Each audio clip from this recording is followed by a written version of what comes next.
your daily dose. My name is Robert. I'm here with my friend Wayne. How are you, Wayne? I'm doing just fine, thank you. Wayne, you've been with the Yaks program for, gosh, I have to think about three and a half years. Does that sound right? You've been playing around improv, doing writing with us, all that good stuff. It sounds right. I don't keep good track of time. Well, we've had the pleasure of not only having you in our classes, but you showed up to one of our early festivals in Austin and made it over to Susan's place as well. And to me, what that indicates is that there's a friendship that you must feel in this community. And I just want to ask you about that because it means the world to me that you keep showing up and bringing everything you do. What does the Yaks community mean to you? Well, what drew me in and keeps me pretty well solid in your corner is you provide a space for fellow people that are, we'll call it in the community, of people that are associated one way or another with Parkinson's, either they're carriers or they're caregivers. And it's a space that you're able to we play games, have fun, laugh, but always with the basket of knowledge about the fact that we're safe. You can We could fail and pick ourselves up, and nobody judges you. I'm so glad you see and feel that, and that helps bring you back because I remember when I had that insight, probably about a year into testing this in my PhD, where I said, the most important thing, it's not the games, it's not anything that I'm bringing externally, it's the environment. And that's what I just heard you say is that this space feels, as we say, safe and brave, right? It's not just safe and do nothing. It's safe. And you guys go out on a limb all the time. You do all sorts of fun stuff with each other. And I value that. That's I've belonged to support groups before, and and various other organizations. There were always something that wasn't just as warmer and fuzzy as it should be, or you know what I mean. And so I felt more at home. And we recently celebrated the life of John Hurley, and you mentioned your early shindig down in Saint in Austin. And I went down there and I spent some time with John. He rode from different events with my wife and I in our car because we drove down there. Mhm. And I gathered from that he taught me a way for me to live with Parkinson's better. Mm. And so that started my journey. What did John, if you don't mind me asking, because you're right, John's a very important part of our community. I've had recently the experience of writing via his words, one of the stories for the Success Stories calendar. What did he say to you? What helped? He never said a thing about it. Um, My observation was I was down there and my wife was wheeling me around in a wheelchair. And I figured his mobility was worse than mine, and he just grinned and bared it. mm. Motivated himself from one on the campus from one building to another. And I thought, I could be better. Maybe I should be walking.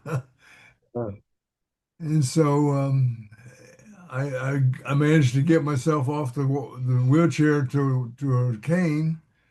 Then I had a couple extended stays in hospitals over the next few years, and so I was back in the wheelchair, and I had to work hard to get back out of it. So I get around mostly with a cane now. I'd like to get off of that, but I doubt. I think I'm, Cane bound. yeah, the Well, disease has gotten me further along over time. I heard you say that, John didn't tell you anything. He showed you via his actions. Exactly. And you were perceptive enough to see and say, "Hey, I want some of that." Right. I mean, I never approached him verbally about like, wow, I like what you're doing. I just saw it and saw that that's a way I should, that could be a model for me. It's such a great thing because I don't think we recognize, any of us, the influence we have on others potentially. That John was likely never aware that you inspired him like that, and yet I'm pretty sure John knew you loved him, and we all love him still, and it's all the more reason why we continue to reach out, in any way we do to connect, because we just don't know when or how or when that connection is going to make a difference in somebody's life like it did yours.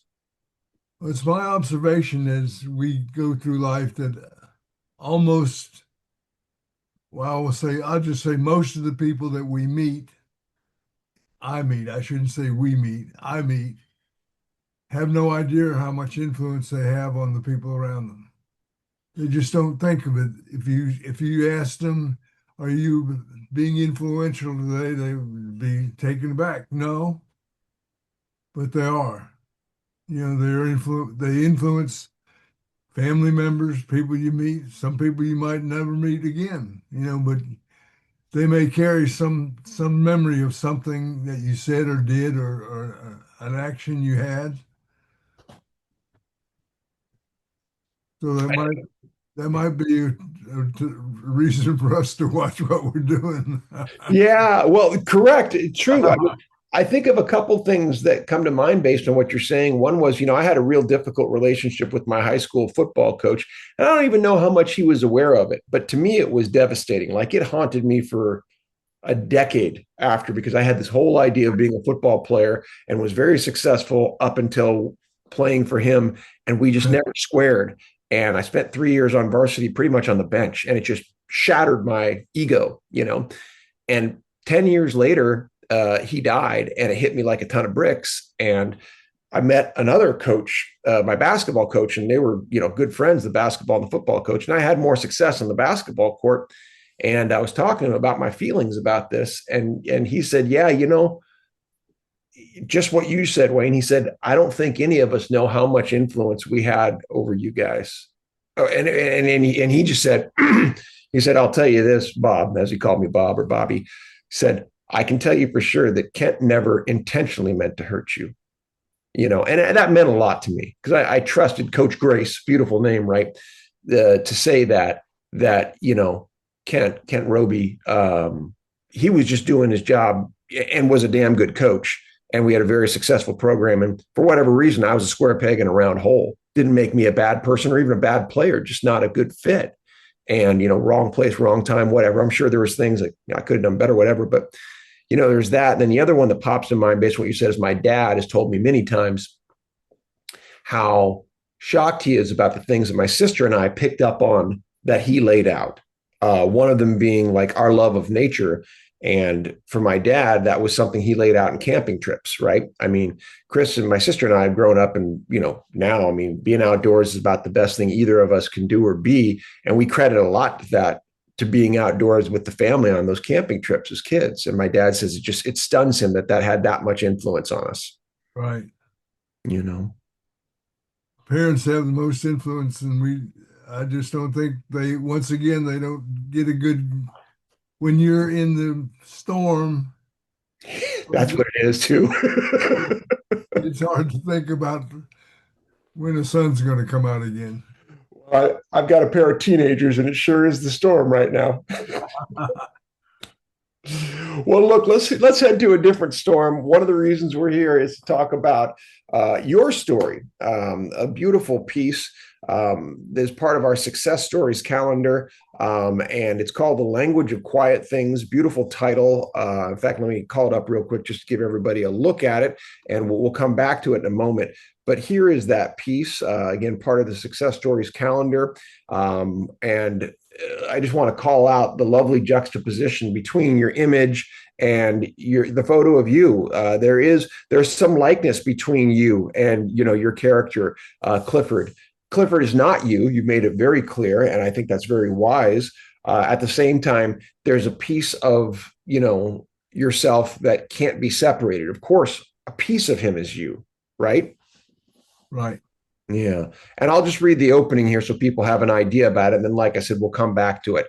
Clifford has spent 3 decades roaming Montana's Bitterroot Range with a camera slung over his shoulder, capturing award winning moments in nature that make him feel most alive. The land is his cathedral, its light, its creatures, its silence. But when his wife, Martha, is diagnosed with Parkinson's, the life they built begins to shift beneath them. It's a beautiful opening. How does it feel just hearing it just now?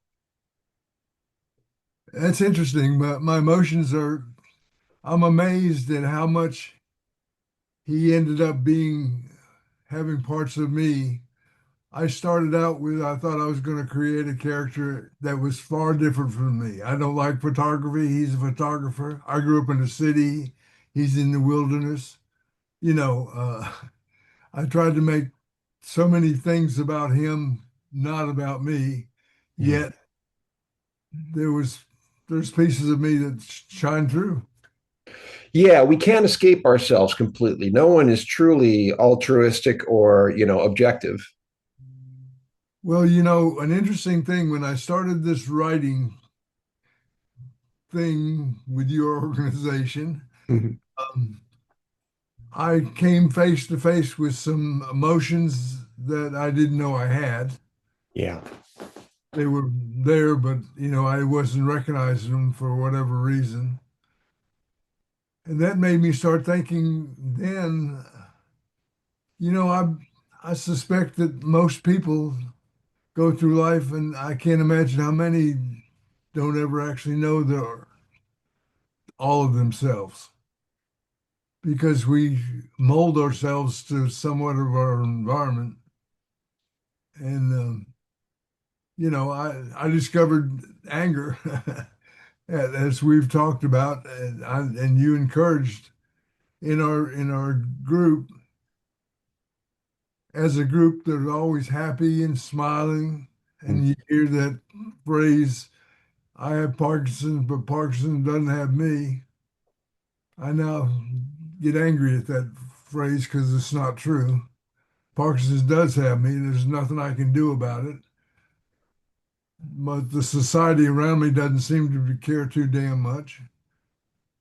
There's no I never hear a government program that's funded specifically for Parkinson's. You always hear about Alzheimer's and all other stuff. So it sparks anger, and that doesn't bother me that I'm angry about it because I think I'm righteously so. I can't say enough about how empowering that is, not just from your voice, but once again, the influence upon others. The gift, I remember very well when you started to crack open on some of this and how you admitted it was uncomfortable. And I think you're right. That's a lot of the reason people don't go there. It's not necessarily societally polite to admit this anger, you know. Well, why Right. aren't you just grateful, or why aren't you just, whatever catchphrase, like you say, the thing people say to try to minimize, it's not that bad, at least you don't have. And none of that takes away from the true pain and the suffering and the frustration and everything else that comes with it. In fact, it probably amplifies it, like you said, if you're being honest about it, because it feels like nobody cares or don't care enough. And that is the point of what we're doing with success stories, is to amplify voices like yours, and accelerate the cure. Because when more voices are heard, we can't wait for other people to speak up. Even if someone as great as Michael J. Fox, it's not enough because people think it's just him. They need to hear from the millions of others who are affected, both personally and familial, to say, no, we don't accept this. A good example of that is when I first wrote a, a page or two about my journey, and then I showed it to my wife.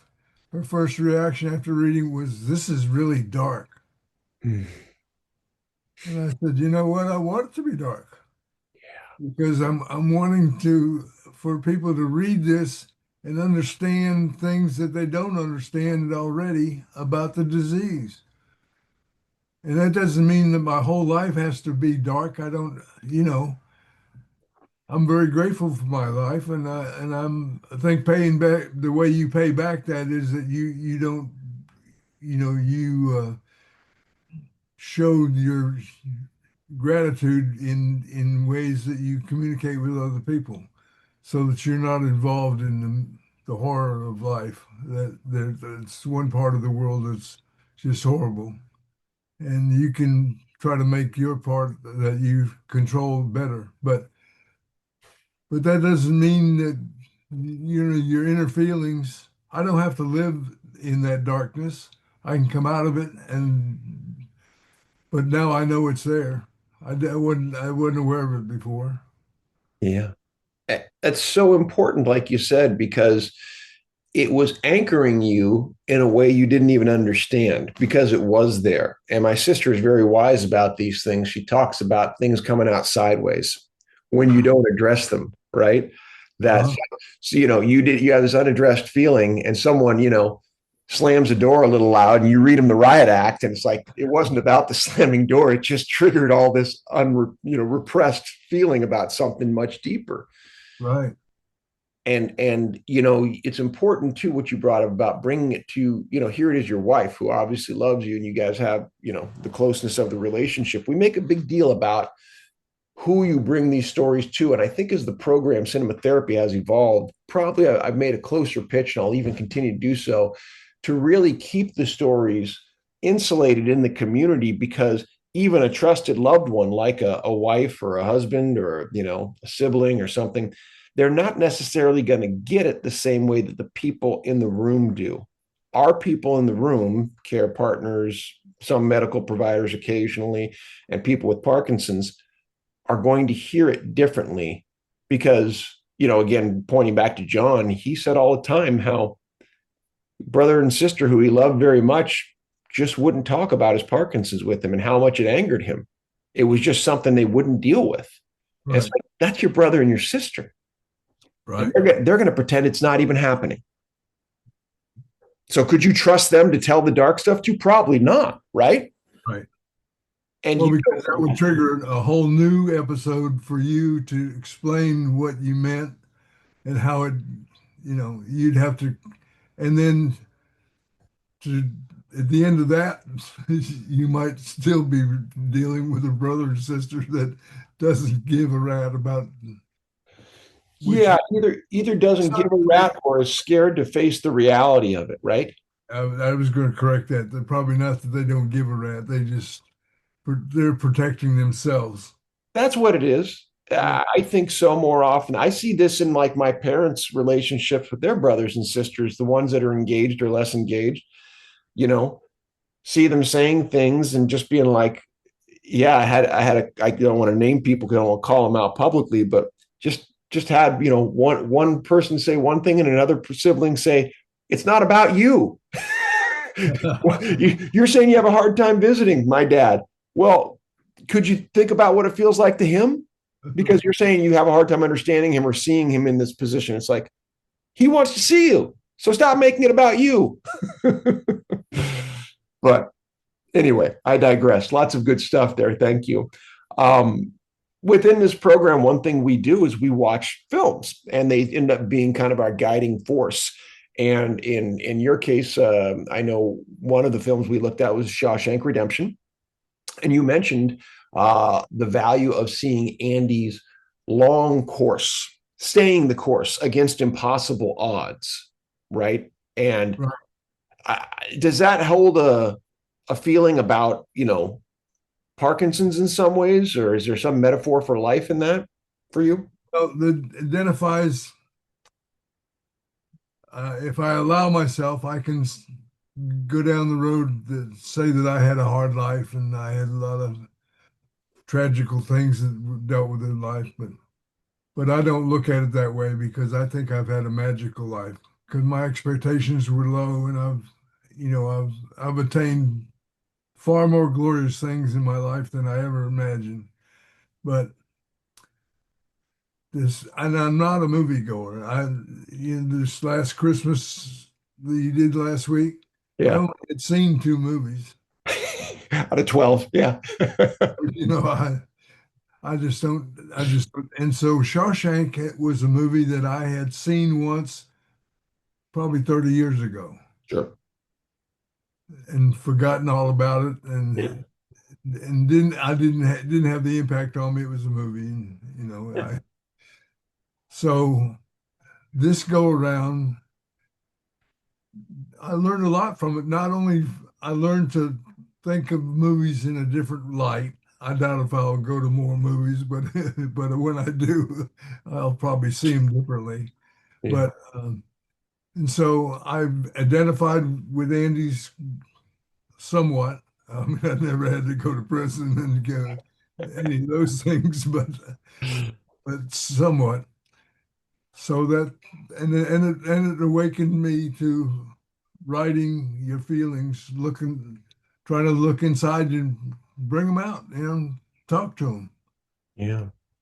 Okay, well, let me set this scene up. This is a moment where Andy has had a little bit of success in prison, right? He's literally in a horrible situation. He's up against, amongst other things, survival based on the bull queers, the queens coming after him and raping him, and that's a regular thing. It's just like, that's the reality of this cold, hard, violent world that he's in, where he's been accused of murdering his wife and her lover, which he didn't do, but the justice system said he did, and that's that.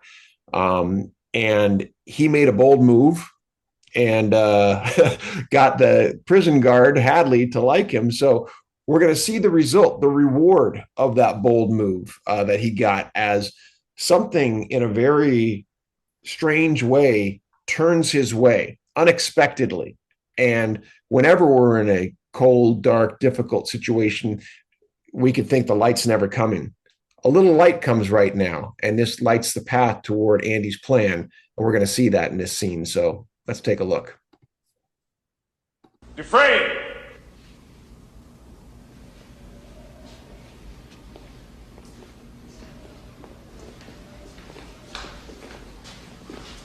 That's him. That's the one.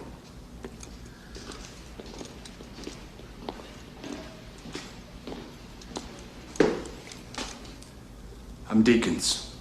I was thinking about maybe setting up some kind of trust fund for my kids' educations.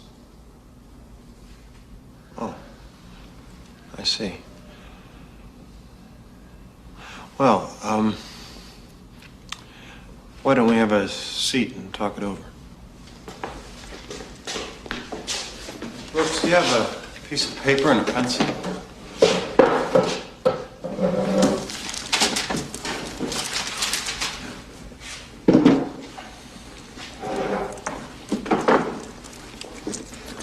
Thanks. So, Mr. Deacons. And then Andy says it, Mr. Deacon, you want your sons to go to Harvard or Yale? He didn't say that. God is my witness. And Deacon just blinked for a second, and then he laughed himself silly, and afterwards he actually shook Andy's hand. My ass. Shook his hand.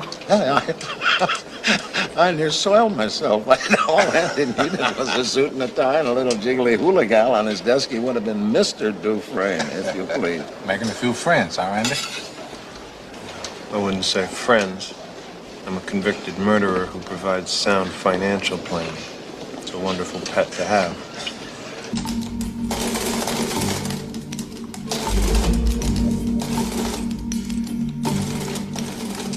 The following April, Andy did tax returns for half the guards at Shawshank.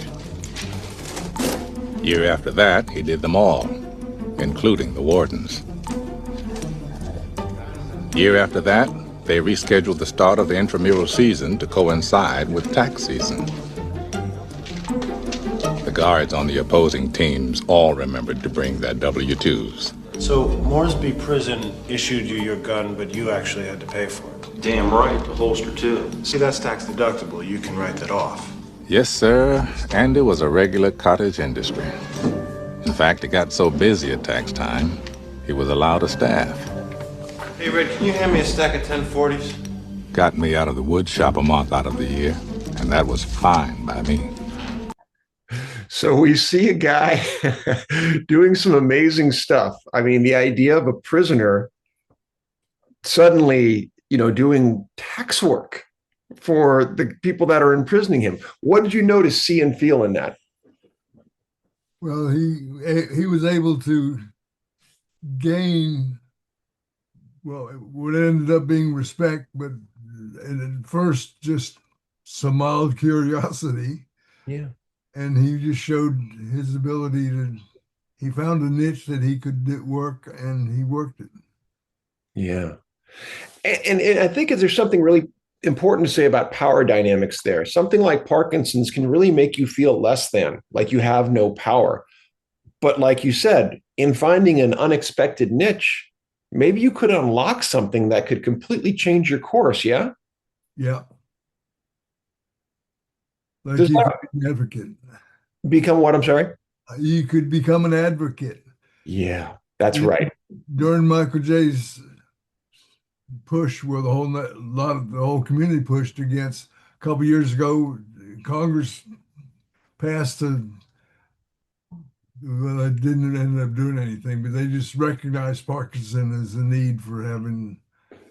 During that time, I shared that my story that I'd written, with Yaks, to several of our governing body, and I only got one reply back that a form letter let me know that they've received it. Mostly, I didn't hear anything back from it, but that was what I thought, well, I've got this. I'm going to share it with them. They maybe thought it was dark too. I don't know. Well, it's interesting because this movie also incorporates that Andy does some letter writing to the state to get funds for that library we saw him in, right?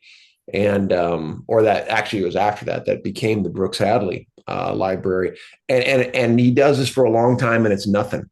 And it's one of those kind of things about the government work, as it were. It feels like nothing, and then when it comes, oh my God, and look at what's happened. So I think that is, like you said, the name of the game with advocacy. And what do you do? I mean, Andy's example was, he got, he's holding out a cup and he got 2 drips of water. So what did he do? He cranked up the volume, and then all of a sudden it came gushing down. So that's the metaphor for us too. Like, Michael's voice, maybe the ones we were able to advocate the way we did.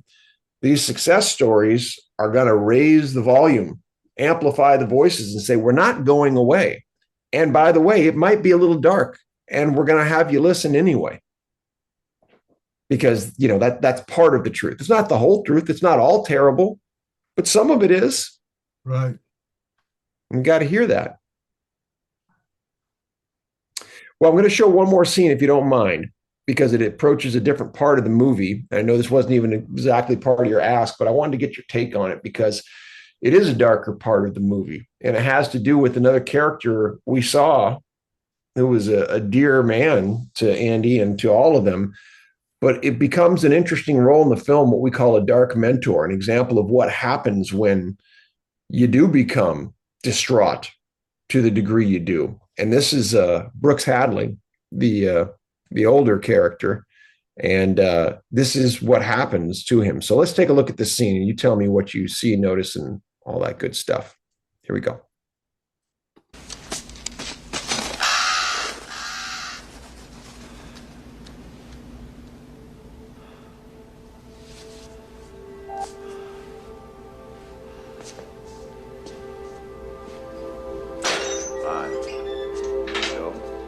Good luck, Brooksy. Here, Brooksy.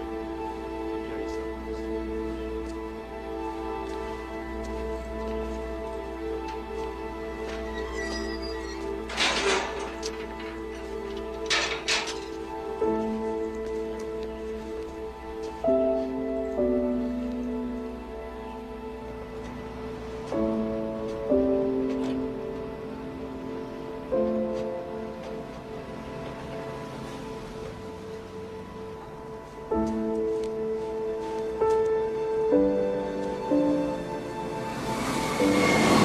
Dear fellas, I can't believe how fast things move on the outside.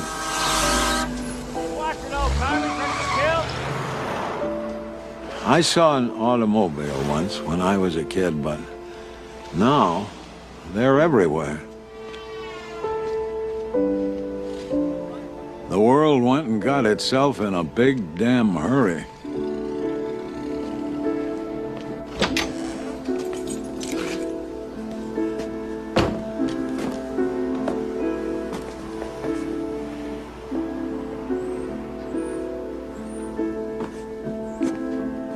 The parole board got me into this halfway house called the Brewer, and a job bagging groceries at the foodway. It's hard work, and I try to keep up, but my hands hurt most of the time. Make sure your man double bags. Last time he didn't double bag, and the bottom near came out. Make sure you double bag, like the lady says, understand? Yes, sir, surely will. I don't think the store manager likes me very much. Sometimes after work, I go to the park and feed the birds. I keep thinking Jake might just show up and say hello, but he never does. I hope wherever he is, he's doing okay and making new friends. I have trouble sleeping at night. I have bad dreams like I'm falling. I wake up scared. Sometimes it takes me a while to remember where I am.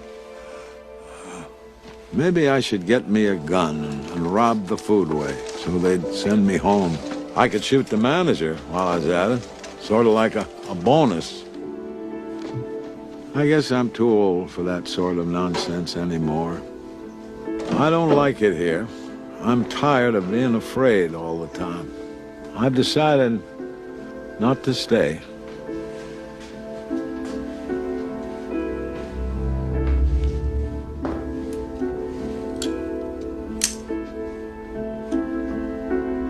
I doubt they'll kick up any fuss. Not for an old crook like me.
They'll kick up any fuss.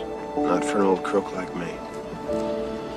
P.S. Tell Haywood I'm sorry I put a knife to his throat. No hard feelings, folks.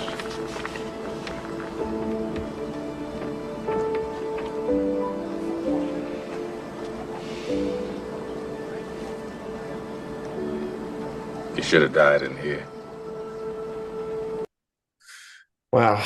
So there's a lot there. I wonder what you saw, feel, and noticed. Well, it's gruesome. Yeah. Hard to watch. But it certainly points out how much each of us need each other. You know, it'd be hard to go through life without a friend or a partner to share some of the joy and some of the heartache of life. We're just not built that. We're not built to be alone. As our makeup as human beings, we whether we want to admit it or not, we hunger for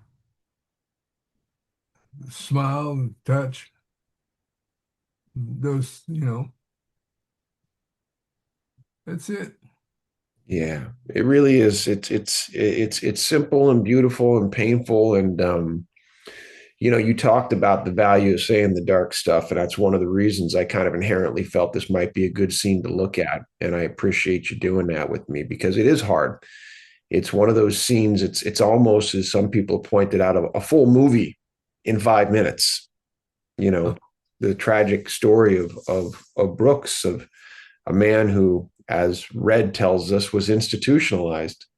He was so long at home at Shawshank that the world was no longer his. He couldn't adapt. And I think that's the lesson in life when we can't adapt anymore. Like he said, he had that horrific, tragic line about, I've decided not to stay. And you're thinking, maybe is he going to go move to the beach or something, or try to escape? And it's like, no, he means not stay in this life. Like, the world literally, as far as he can tell, has nothing for him. That's really, really painful. Yep. And it makes you think, at least for a minute, if not longer, just how many people just in our country, which is the greatest country in the world. I tell my kids all the time when we get together, there's roughly 8 billion people in the world, but it's hard to imagine there's a billion people out of that 8 that don't have electricity regularly. Some don't have it at all, and some only have it 2 hours a day. Or it's hard for us to imagine that. If you got money in your pocket, you're better off than 98% of the people. Yeah. Perspective. And you offer that regularly when we do our game. I wish, what if. You bring in that large scale perspective of, I like that I'm not living somewhere that I'm getting bombed today. Yeah. I like that I'm living somewhere that, the electricity comes on when I flick a switch. Yeah. Too easy for us to forget it. We got it too easy, baby. Yeah. That's part of the human condition. And, I think that balance of both gratitude and at the same time justified anger, right? For as good as we have it, there are things that need attention. And that's not whining, that's not complaining. It's reasonable, worthwhile advocacy. Especially in the United States, which is the most generous, as a population of people, most generous of any other country in the world. Yeah. So if we are, like you say, if we are that, we need to continue to be that. And we've never gotten to be who or what we are by being quiet about it, right? Right. We've always raised our voices as a nation, as a people, to call out what is needed, or right or wrong and such. And so, one more time, I'm going to put your story up here just to bring it forward and make sure everybody knows. This beautiful piece called The Language of Quiet Things by Wayne is one of 13 stories featured in this 2026 Success Stories calendar.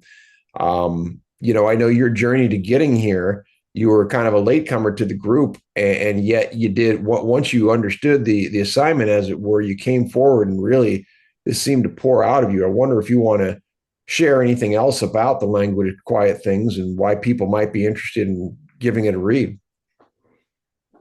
Well,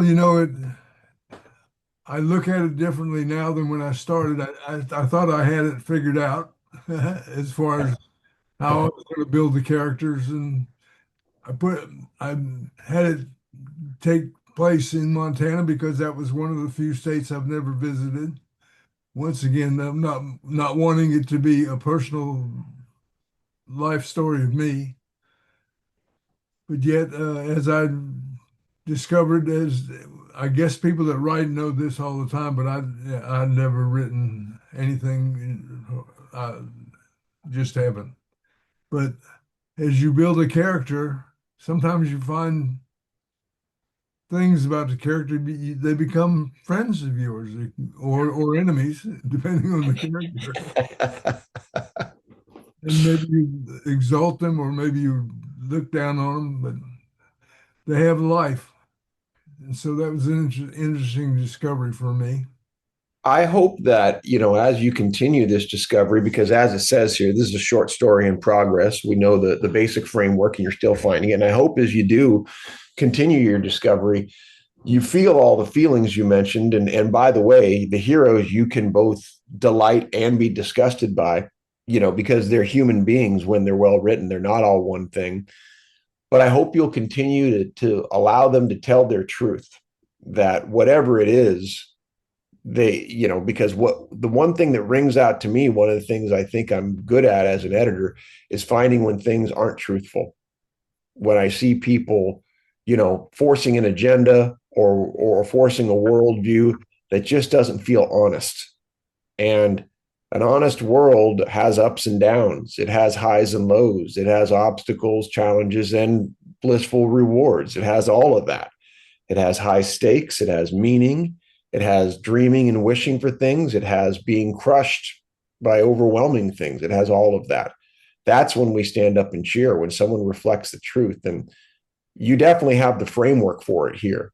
And I want to highlight what you said for our listening audience, for people who are considering, not only getting this calendar, which I hope they will become part of our sustainer circle to amplify your voice and others, but also to consider writing their own story that, like you, they don't know they have in them, is to think about, this isn't about you're a writer and you come in here and you know everything. You didn't have that background, and you figured it out within our space, and we found ways to adapt to help you get to where you've gotten and help keep you going to where you continue to figure out what Clifford and Martha's story is, people you didn't know before you dreamed them up with us. Right. It's a good journey. It's good for you. Find out a little bit about yourself. Have fun in the yak sessions. All good. Well, it says here, I'll wrap with this, just the last line of your summary. As illness tightens its grip, the couple must navigate fear, aging, and the quiet rebalancing of power in a long marriage. In the stillness, Clifford learns that true commitment isn't about holding on. It's about learning a new language together, wherever the journey leads. And that says a lot to me about presumed roles and power structures and relationships, and especially one as intimate as a marriage that has gone on for as long as it has and is now facing a brand new challenge. And I just appreciate you shining a light on what could, be seen as probably a story people would walk by, kind of like Brooks. When I saw him sitting on that bench, people wouldn't know his story. But we were fortunate enough to, because Stephen King and then Frank Darabont breathed life into him and gave the universal story of Brooks Hadley into the world that says, I know that sad, old, isolated man. And the next time I see him on the park bench, I'm going to ask him maybe if he wants some company or maybe get a cup of coffee. Right. So you bring that to us with Clifford and Martha, and I thank you for it. Good. Thank you. All right. Well, Wayne, appreciate everything that you bring to us. I love you. You're a great friend. And I look forward to sharing this with everybody, both your story and the success stories at large. It's a great program. Thank you, Wayne. See you soon. Okay. Bye.